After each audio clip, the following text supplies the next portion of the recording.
어제에 이어서 수전절의 의미 두 번째 말씀을 전하겠습니다. 본문을 보면 예수님이 수전절의 성전에 계십니다. 이 성전은 성막, 텐트를 건물로 만든 겁니다. 처음 성전은 솔로몬이 지은 것으로 제1성전으로 불립니다. 크기는 지금 예배드리는 신관 건물 정도입니다. 평수로 하면 100평이 안 됩니다. 생각보다 작죠. 그리고 예수님 때 성전은 제2성전으로 불립니다. 헤로드 왕이 짓습니다. 평수로 하면 43,000평으로 솔로몬 성전의 430배로 크게 짓습니다. 그 외에도 헤롯이 많은 건축물들을 만들어 놓았습니다. 지금도 보존되어 있는 건물들이 있어요. 그래서 성경에서는 헤롯이 악한 왕이지만 세계사 일반 역사에서는 헤롯 더 그레이트, 헤롯 대왕으로 불리는 자입니다. 알렉산더 더 그레이트, 알렉산더 대왕과 더불어서 성경시대의 대왕으로 불리는 두 명 중 한 명이에요. 조선의 왕으로 하면 세종 대왕으로 후대에 불리게 되죠. 그런 위치와 같습니다. 곧 헤롯은 악한데 유능합니다. 그리고 헤롯이 유대인들이 가장 좋아하는 게 뭔지를 알고 성전을 건축해 줍니다. 그것도 솔로몬 성전보다 430배나 크게 지어줘요. 유대인들의 자부심이라 할 수 있는 성전을 웅장하게 만들어 줍니다. 악이 지혜로워요. 북왕국 이스라엘의 왕으로 하면 여로보암 2세 왕이 있습니다. 다윗 솔로몬 때를 제외하면 여로보암 2세 때가 가장 넓은 영토를 얻습니다. 터키, 튀르키의 남부까지도 얻어요. 그런데 하나님 보시기에는 악한 왕, 우상숭배자입니다. 적용하면 우리와 자녀들이 세상 나가서 그런 사람들, 헤롯 왕, 여로보암 2세와 같은 사람들 만납니다. 악한데 지혜롭고 유능합니다. 하나님 안 믿는데 공부 잘하고 일 잘하고 사람 잘 다루고 사업 잘합니다. 미국에도 많죠. 성공한 사업가 중에 예수 믿는 사람들 적습니다. 대학 교수 총장 중에 예수 믿는 사람들 적어요. 예수님의 탄생으로 하면 하나님의 아들은 목수의 가정에서 마구간에 태어나는데 헤롯 대왕과 그 아들은 왕궁에 있습니다. 아기 예수님은 헤롯을 피해서 이집트로 피난을 가셔요. 예수님도 어릴 때 난민 생활을 하십니다. 나중에는 십자가에 달려 돌아가시기까지 합니다. 세상적으로 누가 봐도 헤롯이 왕이고 그렇게 도망다니고 십자가에서 죽는 예수님은 왕처럼 안 보이죠. 그러나 그 예수님을 유대인의 왕으로, 만왕의 왕으로 십자가로 내 죄 문제를 해결하신 구세주로 믿는 것이 우리의 신앙입니다. 여러분 믿습니까? 그 믿음을 주신 하나님을 찬송합니다. 그렇게 본문에서 예수님이 헤롯 성전에 계십니다. 성전의 원형인 성막으로 하면 하나님이 많은 기물들을 명하시면서 사이즈, 규격, 모양 정확히 말씀해 주십니다. 손가락 끝에서 팔꿈치까지의 규빗 단위로 크기, 규격 말씀해 주셔요. 등잔대의 경우는 살구꽃 모양으로 만들라로 디자인까지 다 해주십니다. 그런데 물두멍, 베이신, 물을 담는 대야의 경우는 규격을 말씀해 주지 않으십니다. 이 물두멍은 제사장들이 제사 드리기 전에 손을 씻는 곳입니다. 정결의식, 죄 문제를 해결한다를 상징합니다. 출애굽기를 보면 제사장들이 제사 드리기 전에 손을 씻지 않으면 죽이겠다. 하나님 그렇게 말씀하셔요. 곧 하나님 앞에 죄를 가지고 설 수 없다. 죄를 씻으라를 물로 대표하는 겁니다. 그리고 번제, 소제, 속죄제, 속건제 제사도 또 당연히 죄 문제 해결이죠. 에스겔서로 하면 맑은 물을 뿌려 정결케 하라도 이 물두멍과 연결시킵니다. 어제 강조한 AD 70년 이후로는 성전이 없습니다. 그럼 지금은 물두멍 당연히 없죠. 그럼 우리는 어떻게 정결케 하냐, 죄를 씻느냐? 당연히 십자가에 보혈입니다. 기본 근본의 이에요.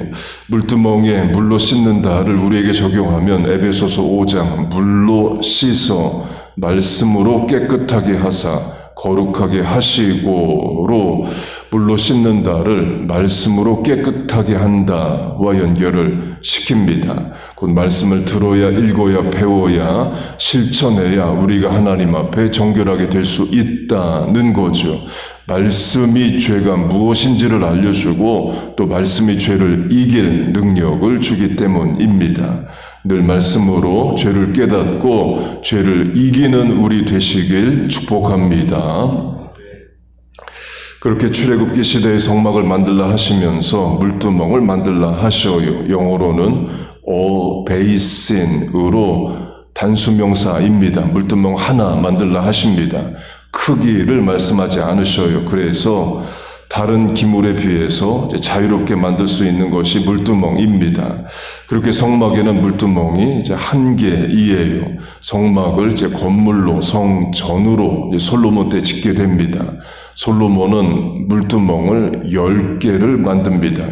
열왕기상 7장 물두멍 10개를 노수로 만들었는데 노수로 만들었다 말합니다. 그래서 브란즈 베이신으로 불리기도 하고 놋 바다 브란즈 씨로도 불리기도 합니다. 바다처럼 많은 물을 담은 물두멍을 만든 거예요. 지름이 5m입니다. 지름 5m에 손 씻는 세숫대야라면 엄청 큰 거죠.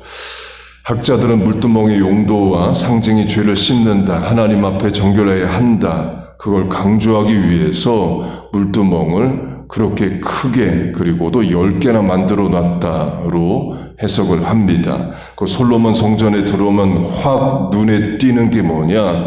물두멍이 10개나 있어요. 그리고 엄청 큽니다. 시각적으로 하나님 앞에 정결해야 됨을 나타난다로 해석합니다. 어제 수전절이 닦을 수의 성전천으로 성전을 닦는다, 우상을 제거하고 돼지피를 닦아서 하나님 앞에 봉헌한다, 정결하게 한다, 우리로 하면 회개한다가 된다를 강조했습니다.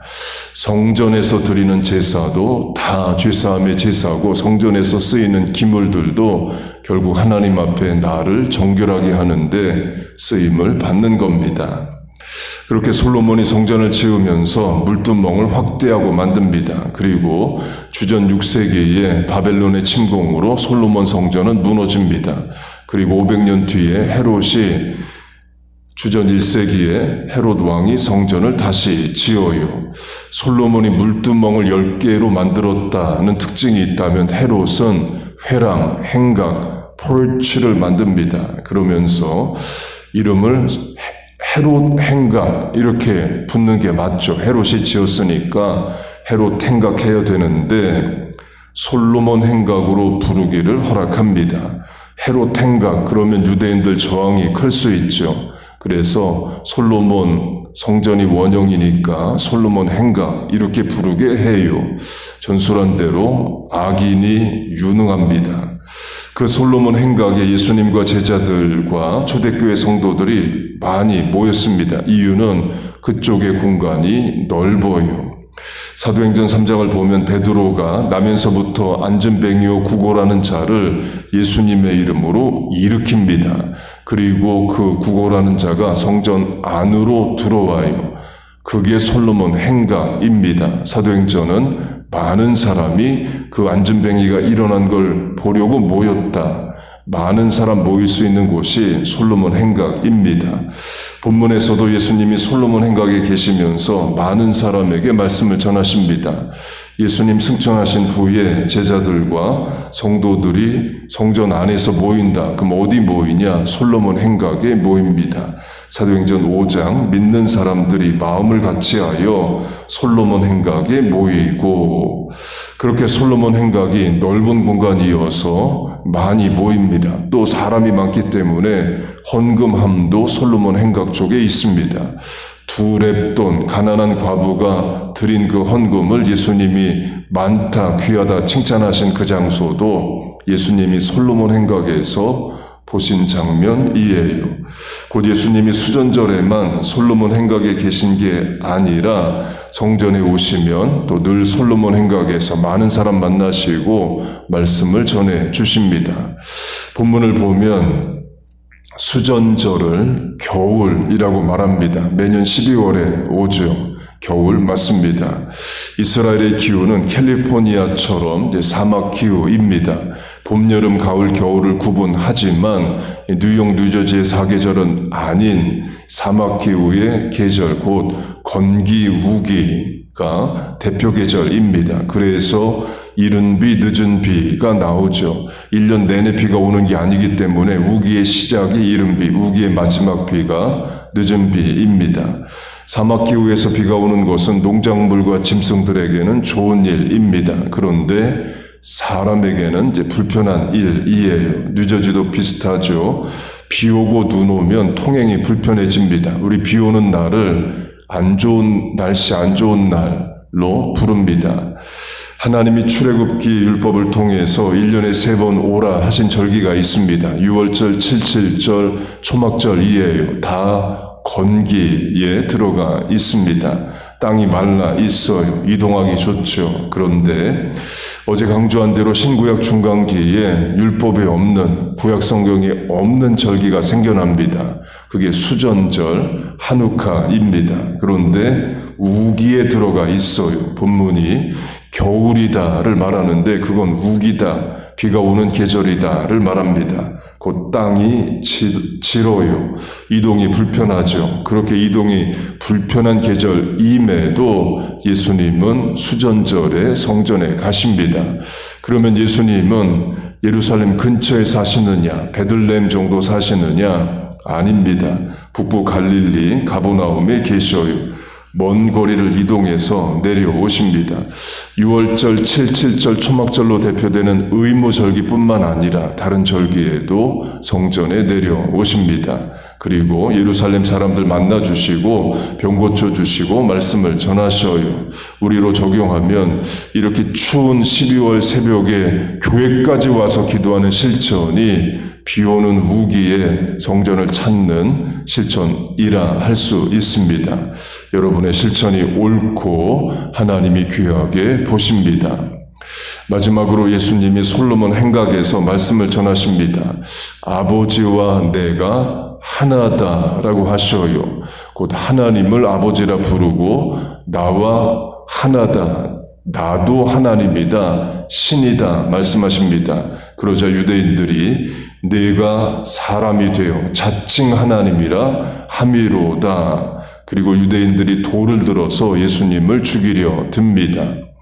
수전절에 예수님이 겪으신 일은 너 신성 모독했다 하며 돌로 예수님을 죽이려 한 일이었어요. 결국 유대인들은 예수님을 죽입니다. 십자가가 그거죠. 그런데 역전반전인 것은 그게 하나님의 뜻입니다. 이 땅에 오신 예수님의 이유는 십자가 지시기 위해서이에요. 그러므로 인류를 구원하시고 내 죄를 사하시기 위함입니다. 그렇게 예수님 사심으로 내 죄가 사함을 얻었어요. 여러분 믿습니까? 그 예수님 앞에, 구원의 은혜 앞에 물두멍으로 대표되는, 닭글수 수전절로 대표되는, 또 제사로 대표되는, 십자가 보혈로 대표되는 정결함과 회개 가운데 살아가는 우리와 자녀 교회 되시기를 주의 이름으로 축복하고 축원합니다. 아멘. 기도하겠습니다. 하나님 아버지, 늘 하나님 앞에 나올 때에 정결하고 회개하고 죄 문제 옳게 해결하게 하여 주옵소서. 보혈의 공로를 의지합니다. 내 죄를 대신해서 사하신 십자가의 공로를 믿습니다. 우리와 자녀들 믿음으로 살게 하시고 죄를 죄로 깨닫고 이기는 자 되게 하여 주옵소서. 하나님 또한 이 새벽에 나와 간구하고 기도합니다. 새벽 기도의 실천을 귀하게 보시고 긍휼히 여기시고 은혜를 내려 주옵소서. 이 아침에 간구에 응답하실 줄로 믿습니다. 예수님의 이름으로 기도하옵나이다. 아멘.